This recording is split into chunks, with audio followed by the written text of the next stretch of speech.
O Evangelho segundo o Espiritismo, capítulo 9, Bem-aventurados os que são brandos e pacíficos, obediência e resignação. A doutrina de Jesus ensina, em todos os seus pontos, a obediência e a resignação, duas virtudes companheiras da doçura e muito ativas, se bem os homens erradamente as confundam com a negação do sentimento e da vontade. A obediência é o consentimento da razão. A resignação é o consentimento do coração. Forças ativas, ambas, porquanto carregam o fardo das provações que a revolta insensata deixa cair. O pusilânime não pode ser resignado, do mesmo modo que o orgulhoso e o egoísta não podem ser obedientes. Jesus foi a encarnação dessas virtudes que a antiguidade material desprezava. Ele veio no momento em que a sociedade romana perecia nos desfalecimentos da corrupção. Veio fazer que, no seio da humanidade deprimida, brilhassem os triunfos do sacrifício e da renúncia carnal. Cada época é marcada, assim, com o cunho da virtude ou do vício, que a tem de salvar ou perder.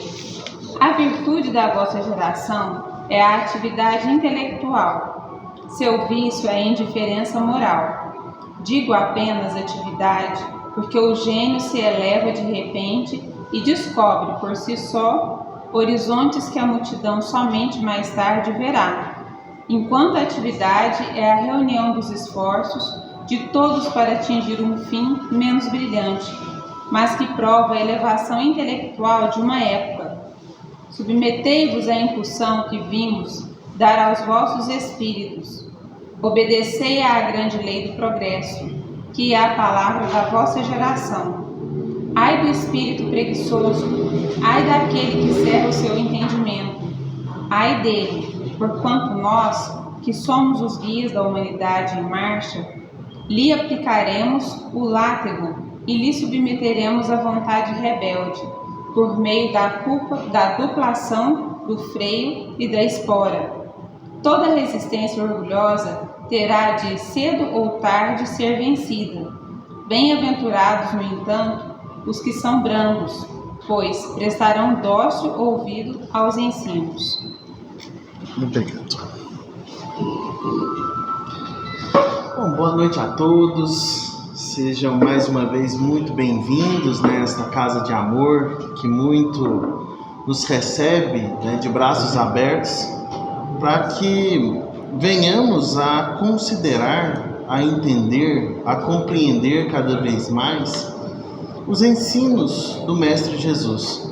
E hoje, nada melhor do que Emmanuel, na sua passagem, trazendo uma pergunta, E uma pergunta que nos traz algumas considerações relevantes, importantes, que representam o norte que precisamos dar à nossa vida.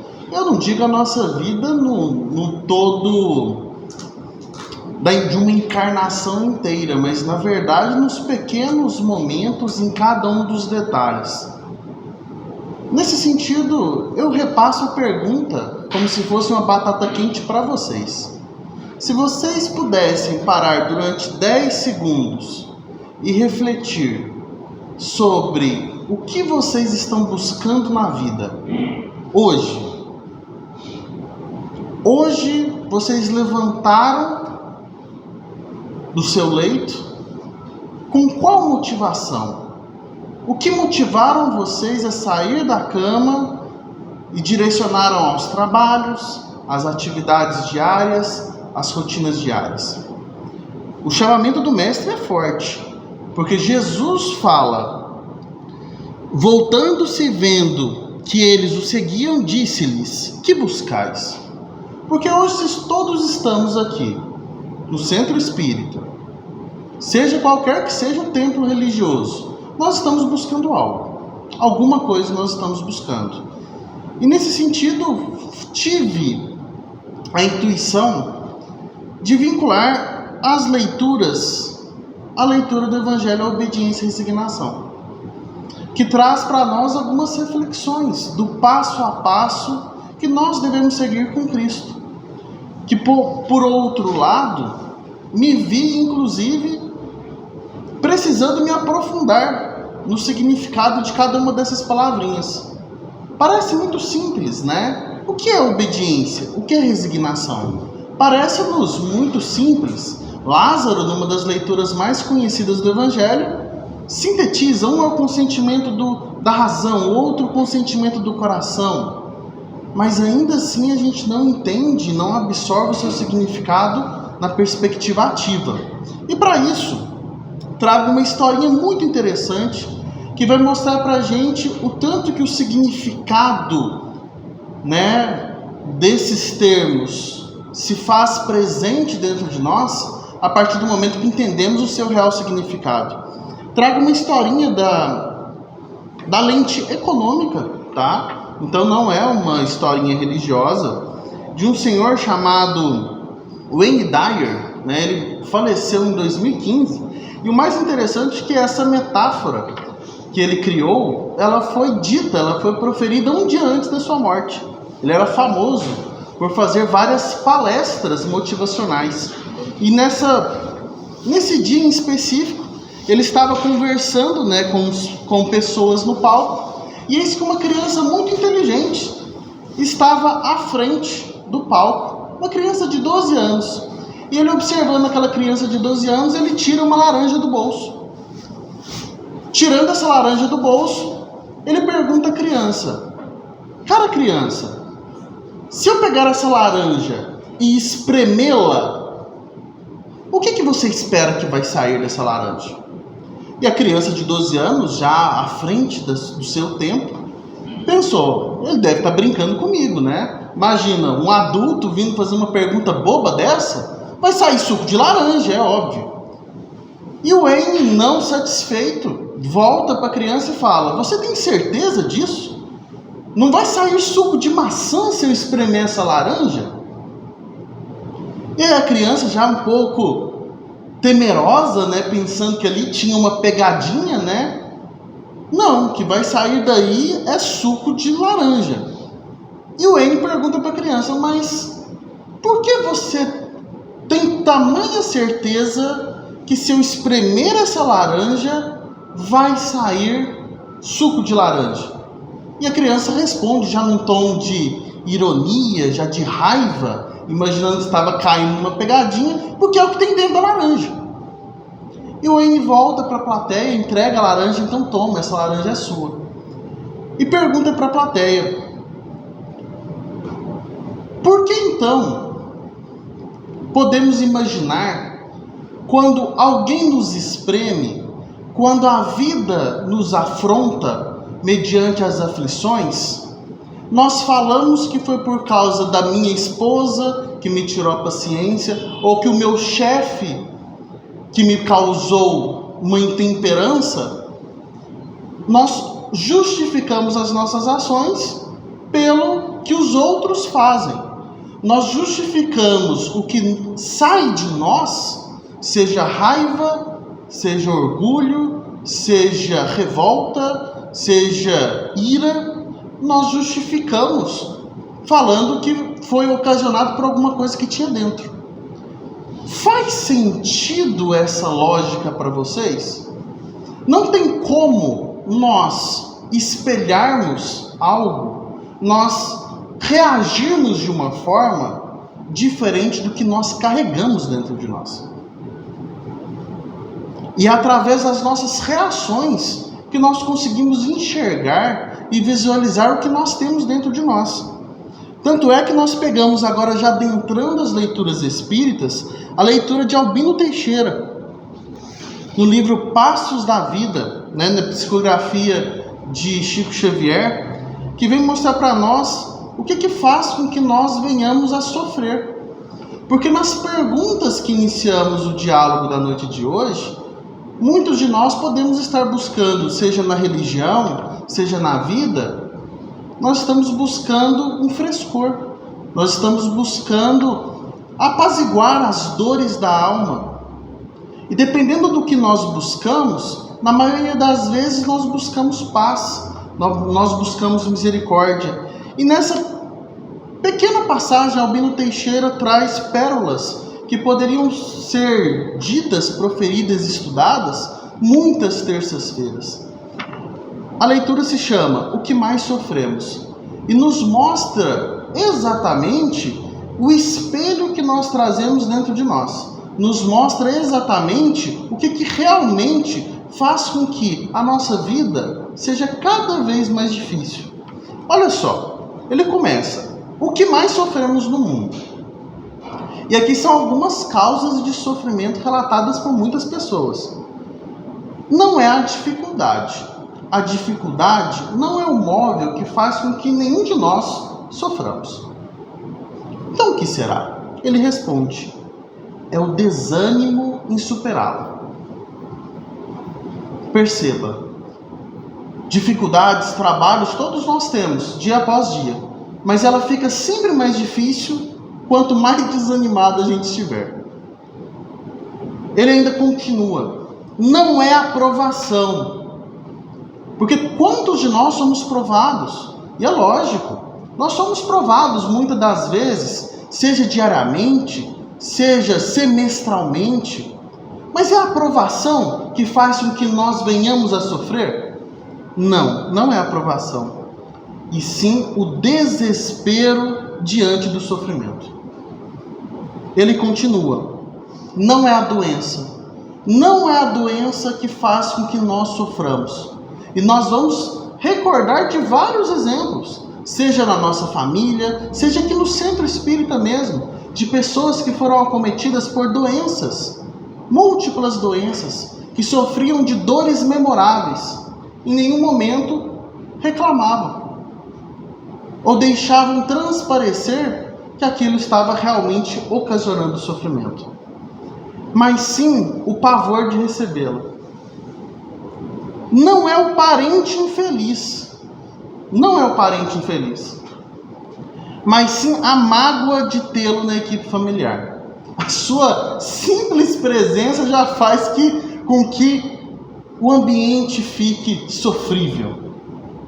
Não é o fracasso, e sim a teimosia de não reconhecer os próprios erros. Não é a ingratidão. E muitas das vezes somos acometidos, achamos ruim.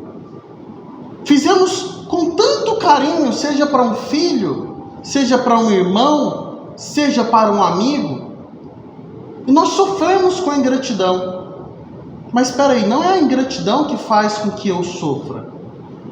O que faz com que eu sofra é a incapacidade de eu fazer, de eu amar sem o egoísmo, de imaginar que eu mereço receber algo em troca.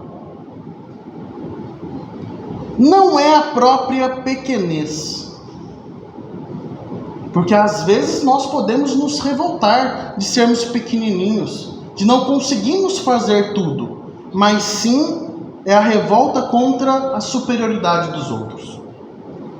Não é a injúria. Nós somos injuriados, podemos ser caluniados dia após dia, mas sim o orgulho ferido. A pessoa que é orgulhosa, infelizmente, não vai gostar de ser caluniada. E aí lembramos, de um palestrante famoso da Seara no Brasil, em que ele brinca com a sua própria calvície. E ele fala: se alguém vier a gritar para mim, seu careca, eu tenho duas opções. A primeira opção: ou eu fico chateado, nervoso, se eu não for careca, ou então simplesmente eu aceito. Se eu sou careca, eu tenho que aceitar de uma forma ou de outra. Se eu não sou careca, eu deixo para lá. Não é a tentação, e sim é a volúpia de experimentar-lhe os alvítres. E não é a velhice do corpo. Não é a velhice do corpo. É a paixão pelas aparências. Perceba que a metáfora da laranja também está inserida nessas mesmas características. Porque não é o que há no exterior de nós que vai fazer com que a gente sofra. E nunca foi. Não é a flecha que vem a nos ferir externamente, e sim o que nós nutrimos dentro de nós, que faz com que cada vez mais haja sofrimento. É o que nós temos dentro de nós que faz com que as reações sejam cada vez mais aparentes em relação ao que nós nutrimos dentro de nós. E Albino Teixeira termina de forma fantástica. Como é fácil de perceber na solução de qualquer problema, qualquer que seja. O pior problema é a carga de aflição que nós criamos, que nós escolhemos criar, que nós amontoamos ao nosso redor, desenvolvemos e sustentamos contra nós. Então deixa tudo mais claro, cada vez mais claro, que independente do que nós buscamos, a nossa estrada fica cada vez mais difícil de acordo com o que nós escolhemos. Quando Jesus fala: vinde a mim todos que estão sobrecarregados, que eu vos aliviarei, porque meu jugo é suave e meu fardo é leve. Quando Jesus levanta essa questão, aparentemente parece-nos que é uma moral estranha. Fala-nos em perdão. Quem acha que perdão é fácil aqui? Se começarmos pelo apóstolo Pedro, foram anos. Quase 2 anos para conseguir perdoar a sua sogra. E isso porque ele estava ali com o mestre todos os dias. Perdão não é fácil. Perdoar é muito difícil. Mas Jesus fala, quando ele fala que o fardo dele é suave, ele está deixando já indícios que o fardo do ódio, da ausência do perdão, é muito mais difícil. O perdão em si, ele liberta. Numa brincadeira de Haroldo Dutra Dias, em uma de suas palestras, ele fala: se você quer estar muito próximo de uma pessoa, por muitas encarnações, faça o possível para odiá-la, porque o amor liberta, enquanto o ódio algema. Faça o possível. E aí fica cada vez mais claro o tanto que o exemplo de Jesus, a receita do Mestre Jesus, é muito mais libertadora do que aprisionadora. E nós temos como o jugo, e aí a gente tem que buscar cada vez mais os significados. O que é jugo? A gente fala, o jugo é suave, o jugo é suave. O jugo é como se fosse um madeiro que aprisionava literalmente os bois nos moinhos, fazendo com que cada vez mais o boi, por mais que ele tenha vontade de se desviar, ele permanecesse na mesma rota. E o fardo do boi seria muito mais leve a partir do momento que ele segue a trajetória do Cristo. Mas em nenhum momento nós estamos falando que exercer obediência e exercer resignação é uma tarefa fácil.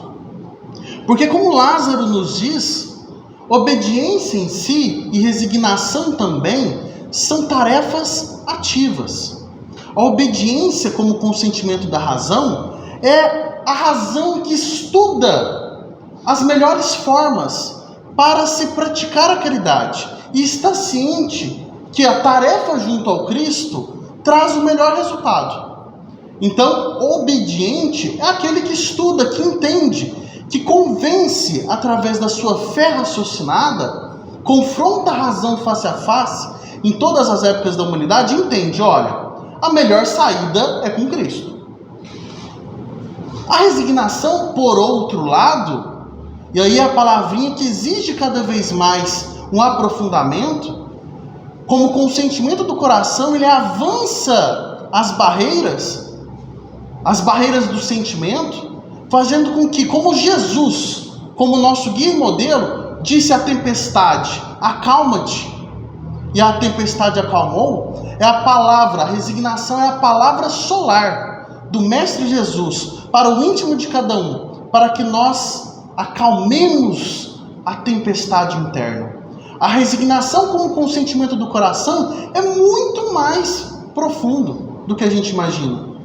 Porque, uma vez como não entendemos, porque somos crianças espirituais, tem como entender o plano de aula do Mestre Jesus? Um ser puro e perfeito? Ainda não. Estamos engatinhando. Não há como entender a complexidade dos planos e desígnios de Deus. E é preciso que diminuamos cada vez mais o nosso orgulho. Disse Lázaro no finalzinho da leitura: toda resistência orgulhosa terá de cedo ou tarde ser vencida. E o que é o orgulho? É quando eu tenho a presunção de achar que sei quando a prova tem que começar e quando a prova tem que terminar.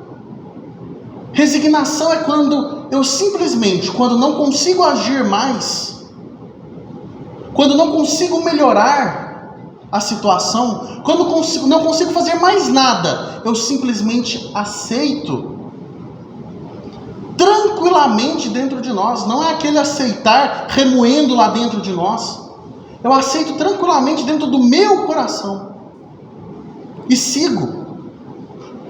E Emmanuel traz excelentes entendimentos no Ceifa de Luz, no capítulo 22, Renovação em Amor, que ele fala que a resignação é um exercício de trazer paz para dentro de nós. E quando ele fala de trazer paz, ele compara a nossa mente como um lago turbulento.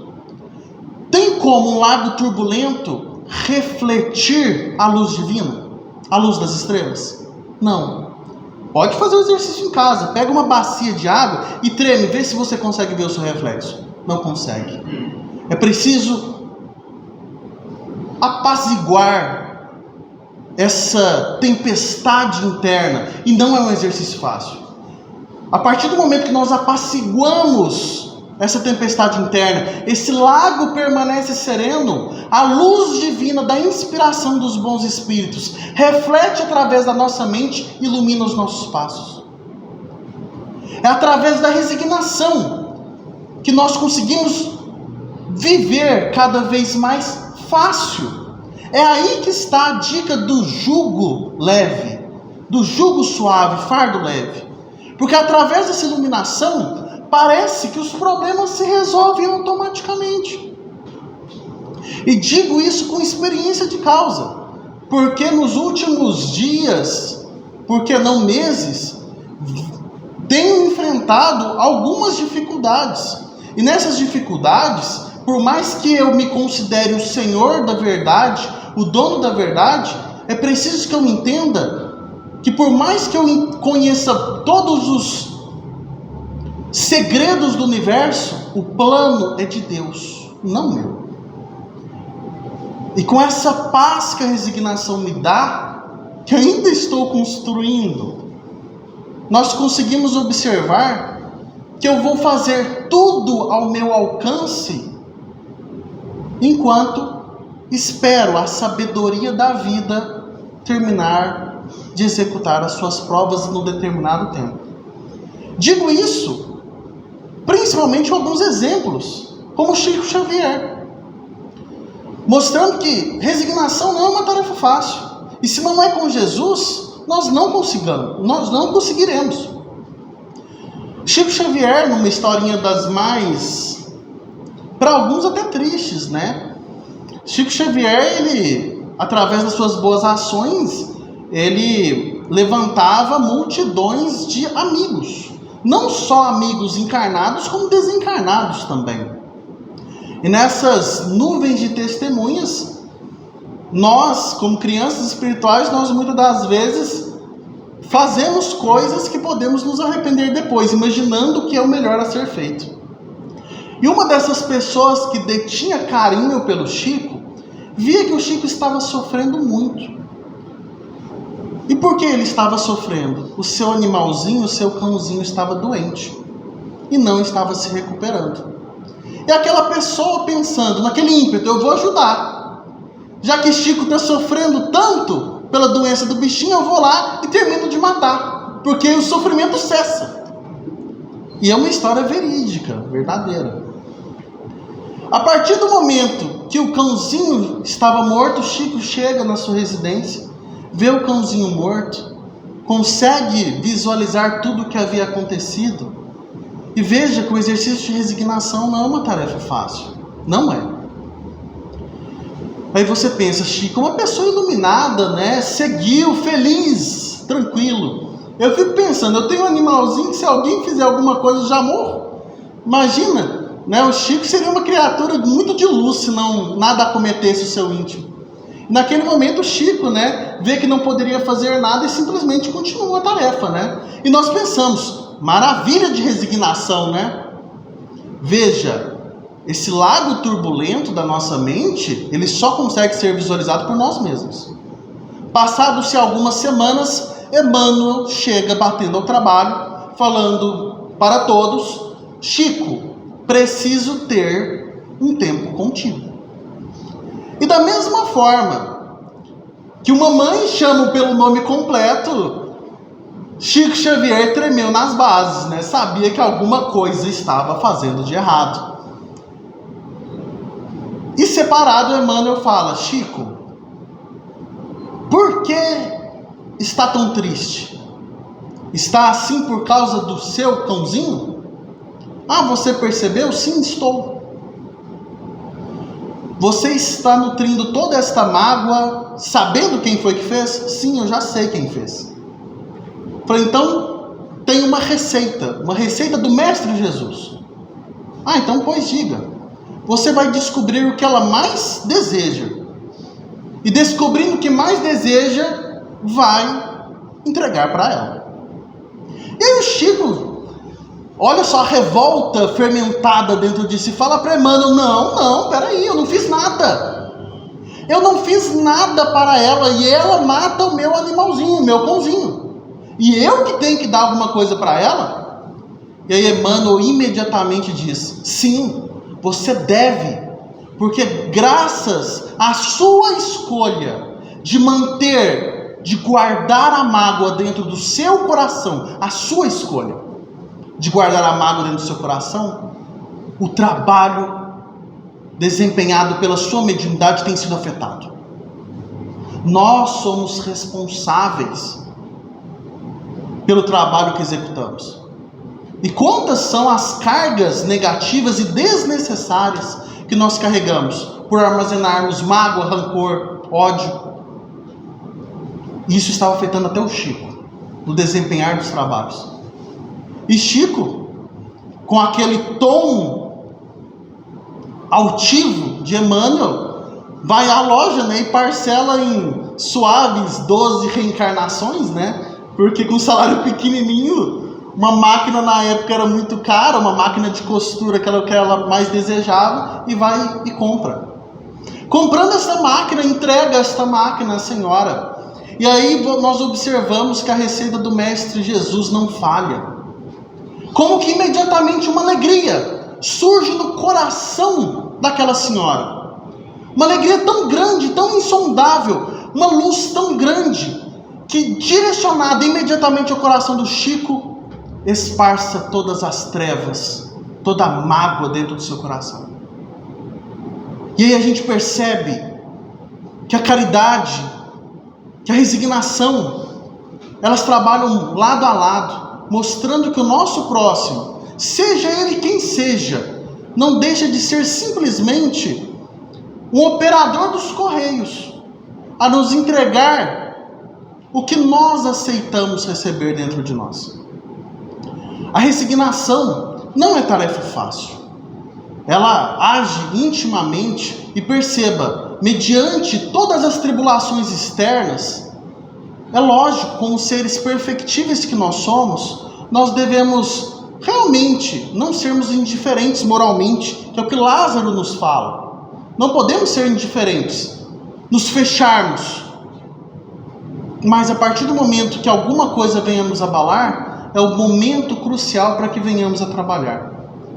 E como exemplo máximo, trazemos, até para encerrar as nossas reflexões na noite de hoje, trazemos uma passagem, já que na leitura que buscais de Emmanuel, ele fala sempre que o trabalho deve ser feito juntamente ao Cristo.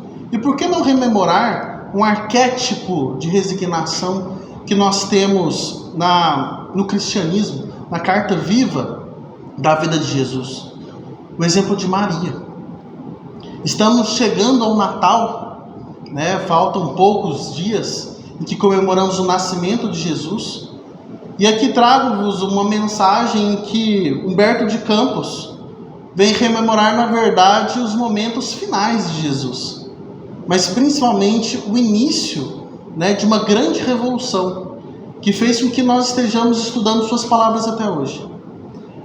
No livro Lázaro Redivivo, no capítulo 2, o irmão X ele narra os bastidores, tanto da detenção quanto da crucificação de Jesus Cristo, mostrando que a tarefa de resignação não é uma tarefa fácil. Nós podemos, por mais que sejamos obedientes, resignados, é preciso que nós nos levantemos cada vez mais e nos reafirmemos no nosso propósito, buscando cada vez mais a reafirmação desse propósito a cada dia, a cada momento de aflição, desespero e temor. Aqui, Humberto de Campos narra o primeiro momento em que Jesus ele foi detido, né?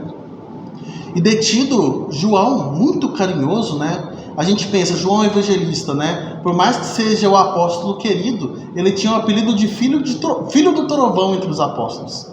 Porque ele era aquele rígido em relação à palavra. O que é certo, o que é errado, né? E João, tanto é que é o único que permanece ao lado do Cristo nesse momento, né? Enquanto 10 simplesmente saem, né? Um se arrepende e se suicida, e o outro, né? Na verdade, nega 3 vezes, 9 fogem, um suicida e o outro busca Maria. É aqui que João se encontra. João vai ao encontro de Maria, dar as notícias, falando: olha, Jesus, nosso mestre, foi detido, né, nas suas atividades. E Maria, de imediato, no seu grande aprendizado, uma vida ao lado do mestre, ela pensa em recorrer a uma das suas atividades mais memoráveis ensinadas pelo mestre. Ela recorre à oração. A força da oração, pedindo a Deus, nosso Pai Celestial, a força necessária para sustentar na prova e que resgate o filho dela. E a partir desse momento, ela, incumbida das suas orações, João a deixa, volta ao encontro de Jesus, né? Passadas-se algumas horas, a situação tendo ficado um pouco mais crítica, João volta e fala para Jesus, na verdade volta e fala para Maria: olha, infelizmente a situação ficou um pouco pior. Jesus agora foi encarcerado. No primeiro momento ele estava apenas preso, detido nas suas ações. Estavam vigiando as suas ações. Agora ele está dentro do presídio. E Maria falou: olha, por mais que eu esteja orando, é o momento de eu chegar ao presídio e fazer alguma coisa. Imagine vocês, mães ou pais, né, com seu filho preso. Você não vai pelo menos ir ver como é que ele está? Claro, ela foi nesse ímpeto à prisão, mas os guardas não deixaram que ela fizesse nada. Era uma mulher humilde, simples, pobre, maltrapilha. O que ela queria ali? Nem ouvir as suas próprias palavras, eles ouviram. Não deixaram que ela entrasse, e ela volta à sua residência para se aprofundar cada vez mais, buscando o auxílio do Altíssimo, imaginando que o rei, né, o rei dos reis, como era Jesus entendido, o Messias prometido, seria auxiliado. E infelizmente, voltando em silêncio, já em pranto, em todas aquelas situações, eis que no outro dia João volta, e ela naquela expectativa, naquela esperança: meu filho foi salvo. A gente vai perceber que a situação se tornava cada vez mais crítica, porque os sacerdotes agora, uma vez encarcerado, condenavam ele. E por mais que Pôncio Pilatos tentasse, né, estivesse em cima do muro em relação às diretrizes da lei e também a satisfação do seu povo, narra-se no livro Há 2000 anos que no Pôncio Pilatos estava morrendo de medo, porque o povo estava prestes a derrubar o seu castelo, estava querendo invadir de qualquer forma. Veja, e olha que no próprio livro Há 2000 anos a gente percebe que a sua esposa o alertara: cuidado, haverá de julgar o injusto, tome cuidado com o que vás fazer. E naquele ímpeto ele fala: meu Deus, chegou o divino momento e eu não consigo fazer nada. Se eu apoiar Jesus, que era justo, não havia nenhum motivo para que ele fosse condenado. Eles vão quebrar tudo, vão invadir meu castelo e vão matar todos nós. Tive uma ideia: eu vou direcionar Jesus para o tetrarca, para Herodes.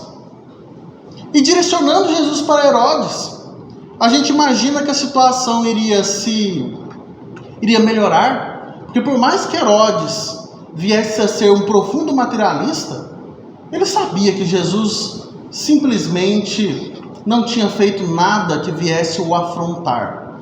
Afrontava a igreja e os sacerdotes, mas não Herodes. E Herodes, juntamente com Pôncio Pilatos, brinca com a vida de Jesus, falando: vou jogar para o povo, até porque o povo deve muito a ele. Curou quantas pessoas aqui? Então o povo deve a ele. E jogando a vida do povo, e nesse momento que ele estava sendo julgado, João chama Maria, e Maria juntamente se apoia em Maria de Magdala e vai ao encontro de Jesus.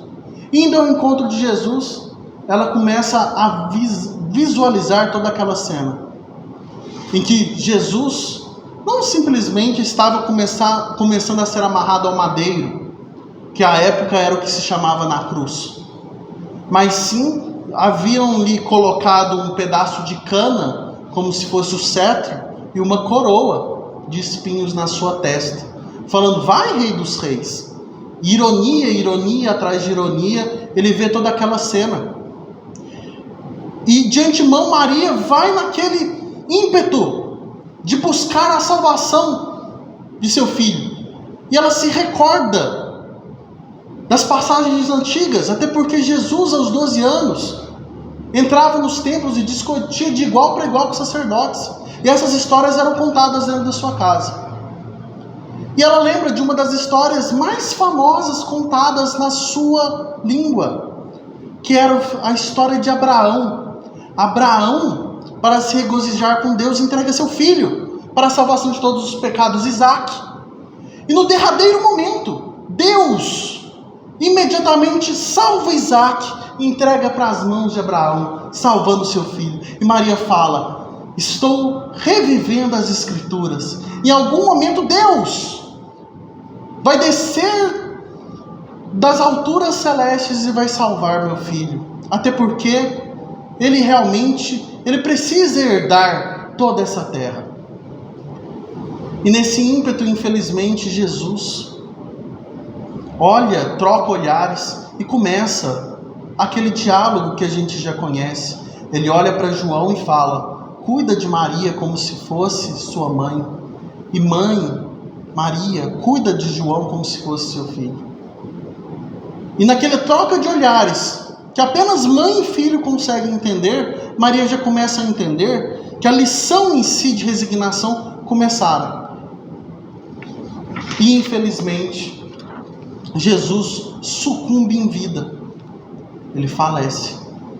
Por mais que o desespero, por mais que a aflição, por mais que a revolta pudesse sondar esse coração materno, todos os exemplos, e principalmente o primeiro contato, nos narra Humberto de Campos, que os anjos tiveram com Maria, iluminaram seu coração. E é tão bonito, eu peço permissão até para falar para vocês com as palavras de Humberto de Campos. Olha só o que fala, que naquele momento, imagina o seu filho falecendo na sua frente. E olha o que acontece com Maria. Misteriosa força assenhoreava-lhe o espírito. Então, misteriosa força entrava dentro do seu ser. Jesus era seu filho.